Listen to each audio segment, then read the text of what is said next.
දිනපතා වටිනා ධර්මදේශනා සහ දහම් කරුණු ශ්‍රවණය කිරීමට දහම් සෙවන අපගේ YouTube නාලිකාව සබස්ක්‍රයිබ් කරන්න. මිනිස්සු හරි අකමැති අනෙකට ලැබෙනවා. මිනිස්සු හරි අකමැති අනෙකට හරියනවා. මිනිස්සු හරිම අකමැති අපේ දරුවෙක්වත් විභාගකින් පාස් වෙනවට කැමති නැහැ. රස්සාවක්වත් මේ පැතිවල එහෙම නැතුවද මං කියන්නේ. බොහෝ පැතිවල එහෙම. රස්සාවක්වත් හම්බ වෙනවට කැමති නැහැ. අපූර්වට කියනනේ අපි හිතුවුන්ටම වෙයි කියලා. මිනිස්සු ප්‍රාර්ථනා කර කර ඉඳලා තියෙන්නේ මොකක්ද? කිසි කෙනෙක් කැමති නැහැ මිනිඳුනේ අපිට හරියනවට. සියලු දැන් කවුද මේ කිසි කෙනෙක් කියලා කියන්නේ? ඔය අය වෙන කවුද? මේක තමයි නැත්තන්ගේ ස්වභාවය. හැම වෙලේම පුරුදු වෙන්න. කවුරු හරි සතුටින් ඉන්නවනම් ආශිර්වාද කරන්න. කාගේ හරි දරුවෙක් ඉගෙන ගන්නවා නම් ආශිර්වාද කරන්න. කාගේ හරි ගොවිතැනක් බතක් හරි කමක් නැද මේ බැදවල අලියනවා නේද? ඔය ඌරෝ එහෙම බයිනවා නේද? ඔය වලට අපූර්වට කියනවා ඔය මගේ එකට ඌරු 15ක් විතර බහලා නඩලා අරකයකට හොටවත් තියලා නැහැ කියන්නේද? ඒ සතුට මොනා කෙරුවනද? මගේ එක විතරක් ඒකට විතරක් ඌරු බැස්සට බෑ. මොකද කරන්න ඕන? අර අරකටත් බැස්සොත් තමයි සතුට. ඔය ගේන්නක බාන්න වෙනදට වඩා බැතගෝනි 7-8ක් පුරවගෙන පැලෙන් අනා මාස කීයවද ඉස්සේ කියලා පුරුදු වෙන්න. හැම වෙලේම පුරුදු වෙන්න. මේවා පුරුදු කරන්න පුළුවන් කොයි කාලෙද? මේ ගුණ දැන් මේ අම්මලා තාත්තලා හිතන් තව කී කාලයක් ඔය ගුණ පුරුදු කරන්න පුළුවන් කියලා. අපි මේකේ අවුරුදු 7-800ක් ඉන්නවා. මම බණ කියනකොට මැරෙන්න පුළුවන්. ඔයත් බණ අහනකොට මැරෙන්න පුළුවන්.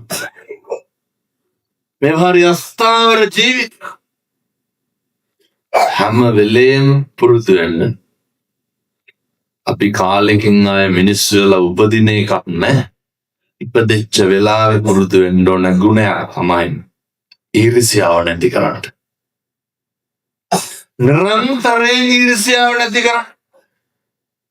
ඊළඟ එක අනෙකක් දරන්න පුරුදු වෙන්න. දැන් ඔය ඊරෑ මට කතා කරනවා ජපානයේ ඉන්න තරුණේ කතා කරලා කියනවා හාමුදුරුවනේ අර මේකන යෞවන සමාජ යුද්ධ ඉන්නෙන්ද මම මේ කියන්නේ. ඒ ගැල්ලමත් එක්ක කතා කරනකොට මේ පොඩි දෙයක් නම් මට කේන්ති යනවලු. ඒ වුණාට මං ඒ ළමයට හරි ආදරේ. මං හව කේන්ති කිව්වම මොකද කරන්නේ? නැන්දි හාමුදුරනේ පුනහරප්පුත් එක්ක බයිනවා කිව්වා. එතකොට මම ඇහුවා දැන් ඔය ආදරේ කියලා කිව්වේ මොකටද එහෙනම්? පළවෙනි ජීවිතේ පුරුදු වෙන්න. තව එකක් කියලා ඉන්නකොට බොරුවට එහෙම නම් බණ අහන්න එපා. ඒ කියන්නේ මූණින්චාවට බණ අහන්න එපා. ඒ රහඳ වගේ විශ්වාසයි මම මෙව්වා කිව්වා කියලා හැදෙන්නේ නැහැ. මොකද මේ ජීවිතය පළවෙනි බණයි. ඔය ඉඳගෙන බොරුවට තමයි බණ අහන්නේ. බොරුවට බණ අහන්න එපා. මූණින්චාවට බණ අහන්නත් එපා. ඒක හරි අකුසලයක්. ඔය වංචාව කරන්නේ කාටෝ?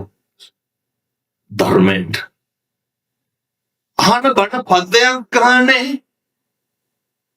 පුනා මිනිස්සු හිතන්න ඕන මොකද? හෙට ඉඳන් හැදෙනවා. හෙට ඉඳන් මේ දේ කරන්නේ නැහැ. මම යෝජනා කරනවා නැත්තම් හෙට ඉඳන් කිසි කෙනෙකුගේ හිත අරිතන්න එපා. මරන්න කලින් මේ ටික පුරුදු වෙන්න. හෙට ඉඳන් කිසි කෙනෙකුට තෝ කියලාවත් කියන්න එපා. දැන් ඔයන්තු නිකන් හදවතට තට්ටුවක් දාලා පුරුද්ද. බල්ල පුරන්නද කතා කරන්නද? මොකටද බල්ලොන්ටත් එක්ක මොනාරපෙන් බයි? නෙබතල බොනවද නැත්නම් මොනවද? නංගන් බොහෝ බෙදල බොනවා එක. තුතුම විදියට කස්සෙක් බොනවා ගමවල මිනිස්සු. පොට්ට පෙරවිච්චකම් ඊට හපන් ඔය අවුරුදු 16 17 පටව. එච්චර යන්න ඕනෙත් නැහැ. මේ අවුරුදු 14 15 පොඩි ගොල්ලෝ මෙහෙත් ඇති එහෙම ළම ගුලි කනවා. මේ ළමයි නම් ගංජා බොන්නේ නැතුව ඇත්තාම. දැන් අවුරුදු 18 19 මේ වයස්වල දරුවෝ පුදුම විදිහට අර පෙති වර්ග බොනෝ. හරි පිළිකාවක් වෙලා තියෙනවා. ඒක හරි ගැටලුවක් වෙලා තියෙනවා. පාම්බාගයක් කා ගන්න පාන ගැහුවොත් එහෙම දෙකට කැඩෙනවා. ඒ උනාට තියෙන පඬිතුකෝ ඒ පොඩියෝ කිරියම්මඩ කිරියත්තට ගරු කරනවා. අනේකට හුඟන් දෙනවා. ජීවිතේ පුරුදු වෙන මිනිස්සෙකුට උදව්වක් කරන්න එන්නේ මම ඒ කාරණා මතක් කරේ. මේ හරියට තරුණයන්ට තියෙන ගැටලුවක් තමයි තරන්න බැරිකම හින්දා බොහොම ඉක්මනට යමකට ප්‍රතිචාර දක්වන්න උත්සාහ කරනවා. බොහොම ඉක්මනට ඒක කොච්චරද කියලා කියනවනම් ඔය මාතර දැන් අවුරුදු 2ක් විතර ඇති. කොල්ලට අවුරුදු 16 යන්නේ කොල්ලට අවුරුදු 15ක් කර 17යිද කොහෙද? පිහියෙන් ඇල්ල මරුවන්නේ 11 පොලකට. 11 පොලකට ඇල්ලා මරුවා. ඔය දැන් අර ජහුට තියෙනව නේද මේ අපේ පැත්තේ? ජහුට පොලක් හිටලා ඇන්ති කරන්න බෑ. කී දෙනෙක් හෙල්මට් පාරව කනවාද කියලා බලන්න. මොකටද? මේ අතිශය අසහනකාරී තරුණ පිරිසක් බිහි වෙන. අනේකගේ දුක වේදනාව කඳුල කියන එක අඳුරන්නේ ජීවිතේ පුරුදු වෙන්න. හැම තැනදීම අඩියක් පස්සට එන්න. හැම කලබලකාරී තැනකදීම අපේ ගෙවල් වල අම්මලා තාත්තලා දෙක වෙන්න කැමති නැහැ. එකක් කිව්වොත් 60ක් කියලා තමයි නවත්තා. කවදාවත් ජීවිතේ එකට එක කියන්න යන්න එපා. කියන්න බලන්න එකට එක කියන්න කියපුවාම ගැටලුව වැඩි වෙනවද අඩු වෙනවද? ඒක ඉතින් දන්නවනේ ඇත්තෝ. එයෝ හොරන්නේ නැත්තේ නා. පන්ත හොඳටම දන්නවා. කවුරු හරි ආවේගෙන් ඉන්නකොට දැන් ඔය කාර්යාලයකට ගියපුවාම අපේ වැඩේ කරලා දෙන්න ටිකක් පරක් වුණාම අපිට කේන්ති යන්න ජීවිතේ පුරුදු වෙන්න ඉවසන්. දැන් මේ අම්මලාට තාත්තලාට වැඩිපුරම කේන්ති ගියේ ඔය ගෙදර ඉන්නකොටද ඔය පාර දිහා ඉන්නකොට වැඩිපුරම කේන්ති ගෙදර ඉන්නකොට නෙමෙයි. මං හිතන්නේ මේ පන්සල සිල් ගන්නවනේ. මිනිස්සු ඇත්තටම සිල් ගන්න ඕන ගෙදරද පන්සලේ? මොකටද පන්සලේ සිල් ගන්න? ඇත්තටම යන්න. පන්සලේ හැදිච්ච එක මමුතේ හතන්ද පන්සලේ ඇවිල්ලා දබර වෙන එකක් තියෙනවා. පන්සලේ ඇවිල්ලා කුණහරප කියනවා. පන්සලේ ඇවිල්ලා කෑකෝ ගහන්නේ නැහැ. මම මේ කියන්නේ හෙට ඉඳන් සුදු වෙනදගෙන ලෑස්ති වෙන්න කියලා නෙමෙයි ගෙදර. මිනිස්සුන්ගේ හැදිච්චකම නිමිච්චකම තියෙන්න ඕන කොහෙද? ගෙදර. තෝ කියලා කටක් කරලා කිව්වනම් මම තෝ කිව්වේ ගෙදරද පන්සලේ? ගෙදර. එහෙනම් නිමිච්චකම කොහෙද තියෙන්නේ? ගෙදර. වැඩිපුරමල්ලේ පිච්චුනාලක් පිච්චුනේ කොහෙ ඉන්නකොට දැන් කොහෙද අපි නිමෙන්නුව එවුණාට නිමෙන්නේ කොහෙද මොකටද ඇවිල්ලා අපිට සිල් පෙන්නන්නේ ඔය හැදිච්චකම ගෙදර තියාගන්න ඔය විනීතකම අදන් මේ පැතිවල බොන්න දෙන්න ගැටලුවක් නෑ කවදාවත් මිනිස්සු බීලා යනකොට පාරවල් ගන්න එක්කෙනෙක් දෙන්නෙක් එහෙම ඇයි බලනවා කුටි කනෝනේ හොත් නැති හැටි වෙත් වෙන්නන්නේ කොහෙද ගෙදර මේ කරන හැම අකුසලයක්ම මිනිස්සු සිද්ධ කරන්නේ කුණුහරුපෙන් බයින්නේ වැඩිපුරම කාටද ඔය නිකන් එන ගම කඩවල් දිහා බයින්නවද නැහැ එකක් ගෙදර පැහැදිලිද මම මේ කියන්නේ මිනිස්සු හැදෙන්න ඕන කොහෙද දැන් මතක තියාගන්න පවුල පන්සල වගේ තියාගන්න පවුල පන්සල වගේ තියාගන්න මෙහෙම දේශනා කරන්න හේතුවක් තියෙනවා කිසිම දෙයක් කල් දාන්න එපා අපි හර ඉක්මනට මැරෙන්න පුළුවන් දැන් මතකද පෙරේදා කුලියා පිටේ පාසල් වෑන් එකේ අර පොඩි උන් තුන් දෙනා අම්මලා උදේටනේ ඇගිටලා කවලා පොවලා හිඹගනේ යවන්නේ මරුණා අක්කයි නංගි අක්කා මරුණා නංගි ඉස්පිරිතාල අම්මා පොඩි දුව තියාගෙන ඉස්පිරිතාලේ තාත්තා ලොකු දුවගේ මල ගෙදරට ලෑස්ති වෙනවා නංගි දන්නේ අක්කා මැරිලා කියලා කියන්නේ මිනිස්සු මොන දුකක් විඳිනවද මැරිච්ච ළමයාගේ මලකඳ ගෙදරට රැයන්න තාත්තා ලෑස්ති මෝචකේ ගහ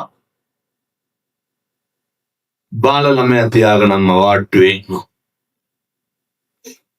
මිනිස්සුන්ට ඔතනදී තේරෙනවා අපි කොච්චර හොඳට ඉන්න ඕනද කියලා මිනිස්සුන්ට ඔතනදී තේරෙනවා අපි කොච්චර අපේ මනුස්සකම සත්පුරුෂකම හදා ගන්න ඕනද කියලා ඒ වගේ දෙයක් ජීවිතේට උනහම මොනවාද මිනිස්සුන්ට ඕනේ පුරුදුවෙන් කවදාවත් උණුහරුපයක් කියන්න එපා මේවා හරි අස්ථාවර අර දැක්කද අර වරායේ අර ප්‍රයිම් මූවර් එකට පෙට්ටිය කන්ටේනර් පෙට්ටිය කඩාගෙන වැටෙනවා අර පැණි කුණු ගෙඩියක් පොළවේ ගහුවා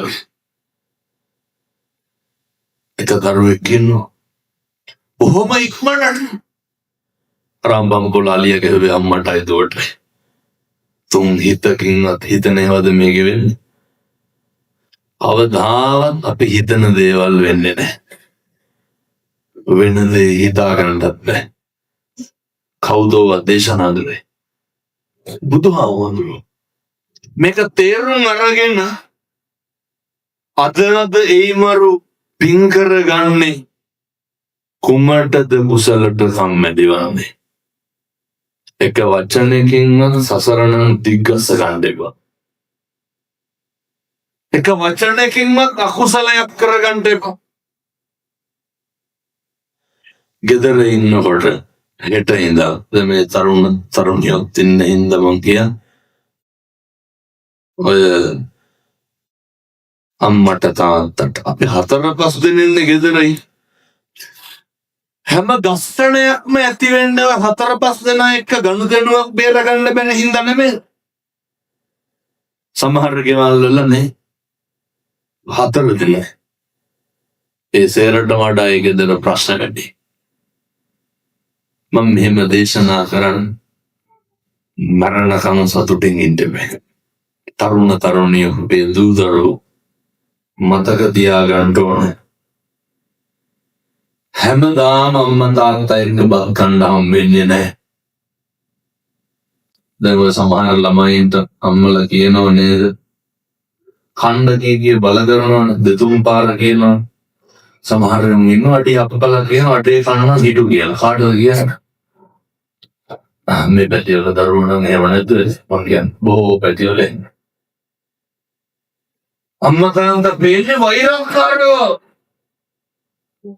සමහර කොල්ලෝ ඉන්න වතුර කලයක් ගේන්නේ මුළු ගමේම උගේ පකල සේස් කරනවා වගේ ගමේල මිනිස්සුන්ගේ වැඩ දර කැල්ලක් බලන්න මම මේවා කියනකොට තරුණයෝ කල්පනා කරා මං අපේ අම්මට කවද්ද දර කැල්ලක් බලවද කවද්ද මං තාත්තගේ රෙදි ටික හේරේ කවද්ද මං ගෙදර රෙදි ටික හේරේ මතක තියාගන්න මේවා හරි ඉක්මනට වෙනස් වෙනවා ඒකයි මම කියන්නේ මේවා හරි ඉක්මනට නැති වෙනවා අපෙන් කෙරෙන්න තියෙන දේවල් තප්පරයකින්වත් කල් දාන්න එපා අපෙන් කෙරෙන්න තියෙන දේවල් දෙමට තිබ්බනේ මේ බණට එන්න බෑ කියලා කියන්න තිබ්බනේ අපූර්වට තිබ්බා දැන් ආය බණක් බාර ගන්නවා නම් ඔයත් පිළිගන්න එකකුත් නැදේ ලබන අවුරුද්ද සැප්තැම්බර් දිනයක් දෙන්න තියෙන්නේ එච්චර වුණාද බණ හරි කැමැත්තෙන් කියන්නේ ඇයි කවුද දන්නේ අපි කොයි වෙලේ මැරෙයිද කියලා කවුද දන්නේ සංසාරේ අය බණ කියා ගන්න හම්බෙයිද කියලා ඒ හින්දා කාලෙකින් හම්බෙච්ච මනුෂ්‍යාත්ම භාවය තුළ හරි සතුටින් ඉන්න මොනවාද කරන්න ඕන හැම කෙනෙකුටම හුඟම් දෙන්න අර අහලා තියෙනවා ගෙදරක ඉන්නවා පින්නතුනේ ඔයද එළුවෙකුයි කුකුලෙකුයි මීයෙකුයි ඔය මීයගෙන් පහදන්න බැරි හින්දා ගෙදර ගෑනු කෙනා කතුරක් කියනවා ගෙනල්ලා ද මීය බලාගෙන බොල් කෑලි පුච්චලා ගහන මෙතනත් ඇති අම්මලා තාත්තලා මී කතුරට බෞද්ධ බින්ද අර බෙල්ල හිරවලා මරනවා කියන්නේ ත්‍රිසං ලෝකේ ඉපදුනේ පෙර කරපු අකුසල් වලට අපි මොකටද තිරිසන් වගේ වැඩ කරා අර මේ පැතිවල ගොවිසන්ති දෙනවා වැව් බදු දෙන්න නැති මාළු අල්ලන්න නෑ බොහෝ පැතිවල ගොවිසමිති වලින් වැව් බදු දෙනවා මාළු අල්ලන්න අපපාතෙන් බෞද්ධ බින්ද අතෝ කියන දහඳුරන්ට තෙප්පිලු වාගෙන එනකොට ඔය බණ කියන්නේ නැහැ කියලා ඒ වුණාට පව් අකුසල් අපූර්වට බද්දිල මාළු අල්ලන්න බන්ට් එකට ඇවිල්ලා අර නුග ගහේ පඳුරු ගැට ගන්නවා මේ පාර කන්න පස්සලා දෙන්න කියලා බෑනොද අර මඩේ ගහන මාළු වැට මරාගෙන කන්න තරම් කෙසේ හෝ වේවා මధుරෙක්වත් මරන්න එපා ඒ ත්‍රිසං වල උපදින්න කරපු අකුසල් වලට අපි මොකද කරන්න ඕන ඇයි ත්‍රිසං වල අපි කරන්නේ ඇයි අකුසල් අපි කරන්නේ නේද සබ්බ පාපස්සා කරනවා සියලු පව් නොකළ යුතුය කුසල් පමණක් වැඩි යුතුය එකදු පාපයක්වත් කරන්න එපා ඇත්තු කියනවා සමහරක් වෙලාවට පව් නම් තමයි කරන්න දෙයක් නැහැ කියලානේ අපිටත් කියන්න තියෙන්නේ පව් තමයි කරන්න දෙයක් නැහැ එහෙම කරන්න එපා කෙසේ හෝ වේවා අර ගෑනු කෙනා අර මී කතුර අමුත්තලා තියෙන මීය ගිහිල්ලා කුකුලට කියනවා මේ කුකුල කුස්සිය පැත්ත යන ගමන් අර මී කතුරට පයි ගහන ඵලයක් ඇයි එතකොට අර පයින්නවා කුකුලා කියනවා මට බෑ කියලා එළුවටම කියනවා අරකට මොකද කරන්නේ කියලා එළුව කියනවා මට අදාළ නැහැ කියලා මීයට ඉන්න බෑ අර පොල් කැල්ලේ කුයිලනවනේ අය වෙලා චකස් ගාලා මේ කතුර පැන කියනු කෙනා හරි සතුටින් ගිහලා ඇල්ලුවා බලනකොට මොකෙද අහුවෙලානේ දඬ පොළඟේ උඩින් යන්න කියලා මේ කතරට වැදිලා. පොළඟ කෑවා ගෑනු කෙනා. මේක හරි වැදලා. ඊට පස්සේ ඒ දවස්වල අපි නේ නූල් දාන ඒවනේ තිබෙන්නේ සර්පෙක් කවම් මතුරනවා. බලිතොයිල්ම නේද? වෙද මහත්තයා එක් කරගෙන ආවා කිව්වා එලිවෙන්ට කලින් සාත්තුව පිරිමහන්න ඕන කියලා. සාත්තුව පිරිමහන්න රීදියා කාට දෙන්න පුකුලෙක් ඕන. දැන් රාය වෙලා කොහින්ද පුකුල් හොයන්නේ? මොකද කියන්නේ? ගෙදර තිබ්බ කුකුල ගන්නවා. එලිවෙන්ට කොට ගෑනු කෙනා මරුණා. සල්ලි තිබ්බේ නැහැ. දැන් මල ගෙදර කටයුතු කරන්න එළුවා වික්කා. ඒ ගෙදර අදටත් යහතින් ඉන්නවා මොකද? මීයා දෙන්නගේම ගිහිල්ලා උදව් වෙල්ලුවා. උදව් කරුවද? අපි උදව් කරන්නේ අපිට වාසියක් තියනවා නම් විතරයි. දැන් ඔය ගම්වල හරියට පොකර යල්ලනව නේද? පාරවල් කපන්න දාන්න. මේ පාරට මෝටර ගේට එනවා අරකට එන්න. අපි කැමති මොන පාර කපන්නවද? අපි හරි සතුටුයි අපිටම ලැබෙනවා. අපි හරි සතුටුයි අපිටම වෙනවන. ඔය මං ගම කියන්නේ නෑ මේ ආසන්නේ. ඔහොම පොර කාලා ගත්තා. දේශපාලන බලයෙන් පාවිච්චි කරලා තමන්ගේ පාර කැපුවා. කොල්ල විභාගේ පාස් වෙලා යනකොට තාත්තා බයිසිකලේ අරන් දුන්න. වෛද්‍ය පීඨයට දෙරිලා හිටියේ. මලගෙදර දවස් තමයි ලියුම ආවේ. අර පාර කපන්න දුන්නේ නැහැ මේ මිනිස්සයා. කොල්ල බයිසිකලේ ආවා. ගියර් එකක්වත් මාරු කරගන්න බැරි වුණා. බෝක්කේ වැදුනා. ඇවිල්ලා පාර හොඳටම සවුත් වෙලා තිබ්බේ. මේ අර බෝක්කුව කැඩිලා බහැලා පස්පුරවලා තිබ්බේ. එතන මොන වාසනාවක්ද දන්නේ. කොල්ල විසිකලා ගිහලා ඔළුව වැදිලා තිබ්බ බෝක්කු කැටේ. හයියෙන් ගියා වලට වැටුණා පාලනය කරගන්න බැරි වුණා මැරුණා. අර අපිටම කියලා එකක් එහෙම නැහැ. එදා අර පාර හදන්න දීලා තිබ්බන. කොහෙට හරි හොඳක් වෙනවා නම් ඒව කරන්න සතුටු වෙන්න. මිනිස්සු එහෙම නෙවෙයි. ලැබෙනවා නම් අපිටමයි ලැබෙන්න ඕන. ඔය කියන අසපුරුෂකම් නැති කරගන්න. ඉතින්සේ වතුර ටිකක් හරි දෙන්න හම්බෙන්න හරි කලාතුරකින්. ඒක දෙන්න. විතරක් නෙමෙයි දෙන්න ඉඩ දෙන්න. එම් ඔය හිඟන් ඉල්ල ගන්න මිනිස්සු එනවා නේද ගෙවල් වලට. මේ පැතිවල එනවා අපි දන්නවා. සමහරු දොර වහනවා. අය අර සතියට දෙන්න ගන්නකොට කොහෙද තියෙන හාල්ද ඔය හැටි දෙන්න. ඒ මිනිස්සු තියන්නේ නැහැ. බෙරියන් දෙන දොර අරින්න ගන්න ඕන අනවා කියලා. කොහොම හරි දොර අරගන්න. දොර ඇරියට පස්සේ අපි හුන්ඩුවේ අඩිය වැන්න හාල්ලි කරගෙනල්ලා දාලා දෙනවා. අවුරුදු 5ක් හරි 10ක් හරි තමයි දෙන්නේ. ඕක මුලින්ම දුන්නා නම් මොකද වෙන්නේ? මේ ආත්මය තුල හොඳට මතක තියාගන්න. අවස්ථාවක් ලැබෙන්නේ කෙනෙකුට දෙයක් දෙන්න හරි කලාතුරකින්. ඔයත්තන්ට එතකොට හිතේ ඔවුන්ට කොච්චර කෙරුවත් වැඩක් නැහැ කියලා. වැඩක් තියෙනවා. ඔයත් උදව් කරන එක නවත්තලා තියන්නේ ඇයි? අර කරලා වැඩක් නැහැ කියලානේ. කාටද වැඩක් නැත්තේ? අපිට වැඩක් තියෙනවා වෙනතුනේ. එමිනිස්සුන්ගේ අසත්පුරුෂකම මිනිස්සු තියාගත්තා.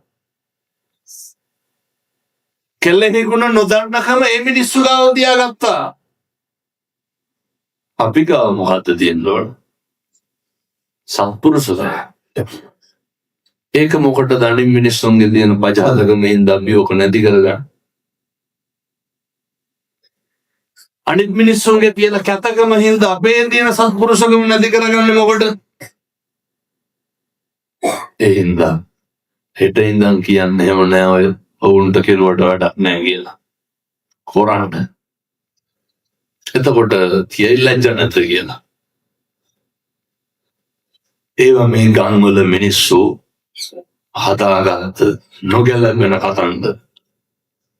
මනුස්සයෙකුට උදව්වක් කරන්න හම්බෙන්නේ මොන ආත්මෙද? මිනිස්සු වෙලා ඉපදුනහම විතරයි. ඒක අපිට පුළුවන් ද හෙට මේක කරන්න හම්බෙයිද කියලා කියන්න පුළුවන්? කොහේ ගියත් දැන් කරන්න පුළුවන් දෙයක් තියෙනවා නම් දැන් කරන්න. මම ඔය නිතර දේශනා කරන එක තමයි කෙනෙකුට දෙන්න තියෙන ඇල්ලතුරු විදුරුවක තරමින් දෙයක් නම් දෙන්න. කල් දාන්නේ නැහැ. කල් දාන්නේ නැහැ. ඉඩක් අවස්ථාවක් ලැබුණු සැනින් ලැබුණු ගමන් ඔය මේ තරුණියෝ මේව දැනගන්නත් ඕන. මම ඔය නිතර දේශනා කරන කාරණයක් තමයි උදේට ගෙදර අර බුදුහාමුදුරුවන්ට පැන් පූජාව තියන්න කියලා. මේක දැන් හරියට මිනිස්සු කරනවා. උදේට ගෙදර නිතර බුද්ධ පූජාව තියන්න කියන්නේ වෙනතුනේ පවුල් ආරවුල් නැති මේවා අපේ තාත්තලා කරන්න ඕන වැඩ. බැරිකමද නොකරනකම. නේද වීදුරුව කරගෙන ඔකට වතුර ටිකක් දාලා බුදුහාමුදුරුවන්ට පූජා කරන්න. එහෙම පූජා කරන්න ඒ ටික හදලා දෙන්න ඕනේ කවුද? තාත්තා. කවුද හදලා දෙන්න ඕනේ? අම්මා. එතකොට හරියන්නේ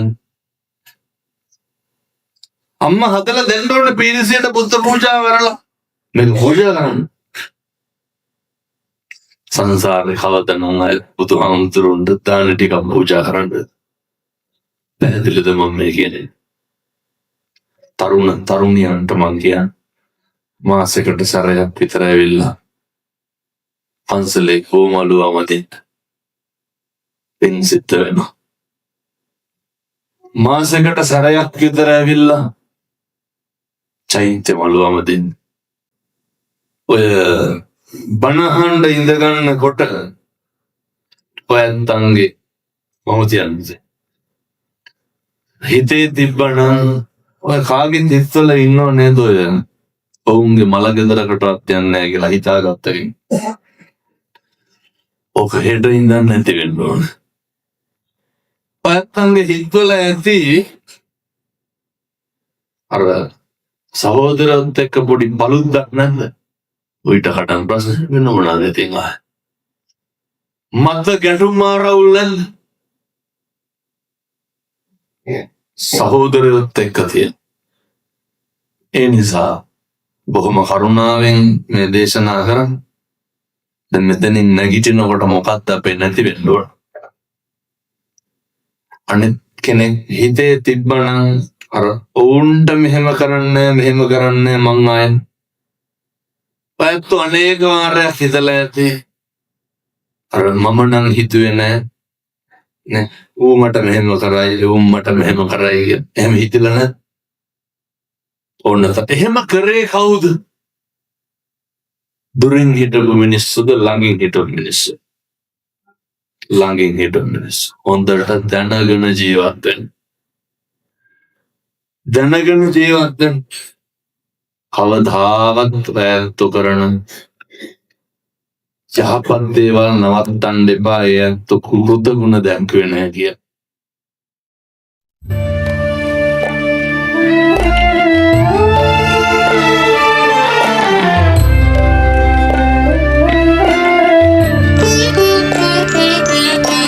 දිනපතා වටිනා ධර්මදේශනා සහ දහම් කරුණු ශ්‍රවණය කිරීමට දහම් සෙවන අපගේ YouTube නාලිකාව සබස්ක්‍රයිබ් කරන්න.